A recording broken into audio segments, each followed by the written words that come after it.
केंद्राच्या सूचनेनुसार महाराष्ट्रातील पाकिस्तानींना परत पाठवण्याची अंमलबजावणी सुरू झाली आहे। दरम्यान राज्यामध्ये आपत्कालीन व्हिसा असलेले 55 पाकिस्तानी असल्याची माहिती मिळते। 55 पैकी ठाण्यामध्ये 19 नागरिक आहेत तर नागपुरात 18 पाकिस्तानी आहेत। दरम्यान हे सर्व पाकिस्तानी नागरिक अल्पकालीन व्हिसा घेऊन भारतामध्ये आले होते। परकीय नागरिक आहेत, विशेष देशापेक्षा वेगळे परकीय नागरिक अनधिकृत राहतात त्यांचा शोध घेण्याची मोहीम सतत चालू आहे।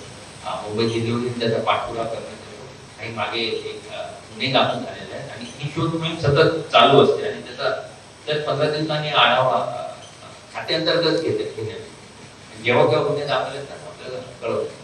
पण जे काही आदेश केंद्र सरकार देत आहे ज्या ज्या विशिष्ट नागरिकांसाठी ते फॉलो केले जातात आणि त्या व्हिसावर जे आले असतील त्यांना जर भारत सरकारने मनाई केली असेल तर ते परत तो आकडा आता सध्या इथे नाही।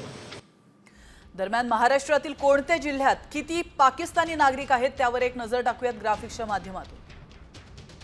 आपण पाहतोय ठाण्यामध्ये 19, नागपूरमध्ये 18 आणि जळगावमध्ये 12 पाकिस्तानी आहेत। तर पुणे शहरात 3, मुंबईमध्ये 1 पाकिस्तानी नागरिक आहे। नवी मुंबईमध्ये 1 आणि रायगडमध्ये 1 पाकिस्तानी नागरिक आढळून आला आहे।